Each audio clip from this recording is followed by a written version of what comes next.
Hey everyone, and welcome back. Today's explainer is all about a story of absolute intense contrast.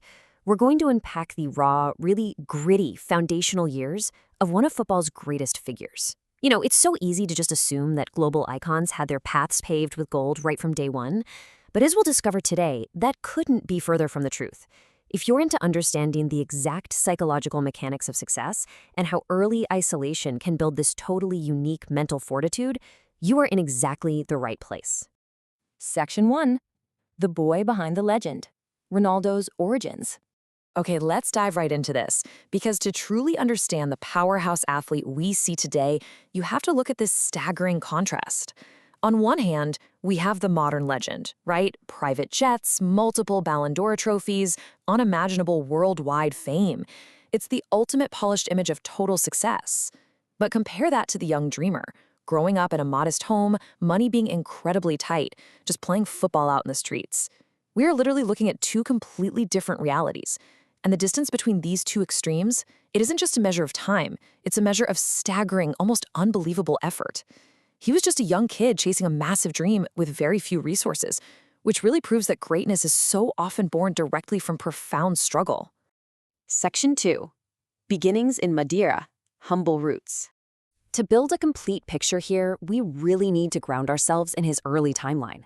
Let's move through this and see how this builds across these critical milestones. Starting in 1985, he was born on the Portuguese island of Madeira. Jump forward just a bit, at age 12, there's a massive shift, moving away to Lisbon. And then by 2003, he's signing with Manchester United. We are only talking about an 18-year span from birth to reaching the global stage. The sheer chaotic velocity of his development during these years gives us a real sense of how rapidly he had to mature, both as a player and, honestly, as a person. Those early years in Madeira were defined by a profoundly modest family life.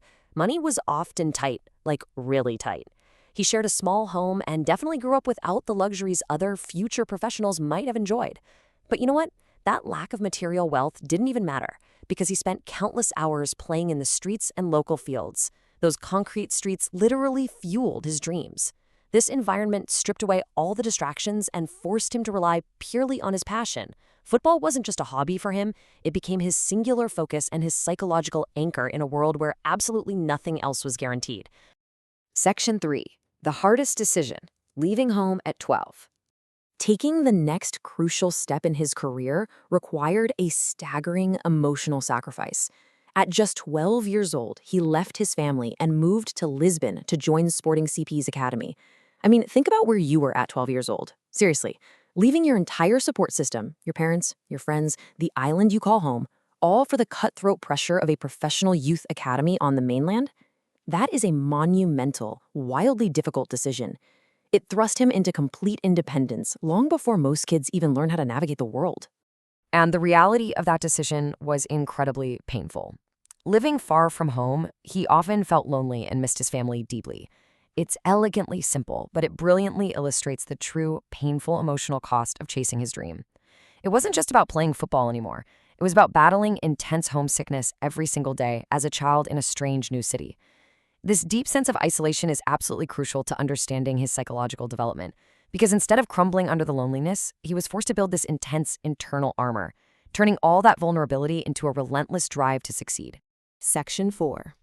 Overcoming a broken heart, a serious health scare. Now, just as he was navigating that intense emotional landscape, life threw a massive physical hurdle in his way, a racing heart condition. Now, what's really interesting about this is how terrifyingly close he came to losing his dream. This wasn't a sprained ankle, guys. This was a serious health challenge discovered by doctors while he was just a teenager, and it fundamentally required a medical procedure. Imagine sacrificing your entire childhood, leaving your family, fighting through all that loneliness only to be told your own heart might stop you from playing. His entire future in football was physically threatened. But of course, the story doesn't end in that hospital. He underwent the procedure, recovered successfully, and returned to training shortly afterward. This highlights just an unbelievable level of resilience. Once he was cleared, he bounced back immediately, mind sharper than ever. Surviving a threat to his very livelihood only solidified his absolute total commitment to the sport. He got right back to his relentless training schedule. Section 5. The Manchester United breakthrough, a life-changing move. So all of that hardship was building toward a climax. How did he finally break through? Well, first, he refused to give up, despite the homesickness, basically using it as fuel. Second, he trained harder than almost everyone around him, developing this totally obsessive work ethic in Lisbon.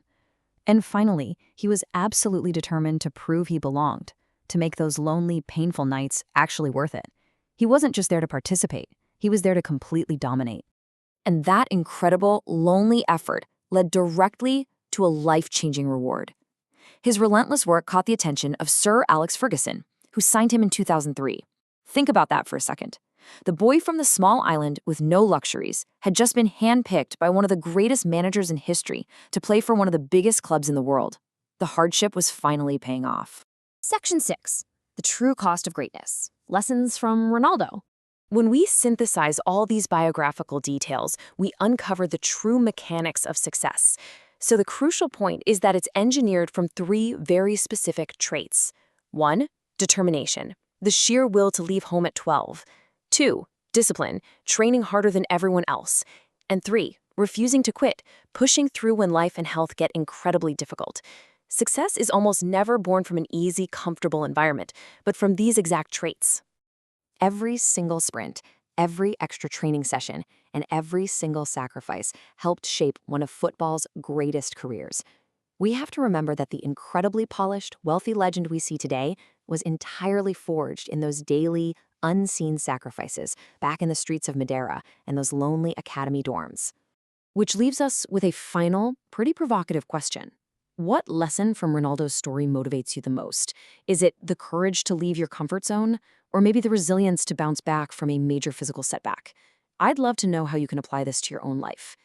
If this explainer inspired you, please make sure to like, subscribe for more of these structured deep dives, and definitely let me know your answer down in the comments. Thanks so much for learning with me today.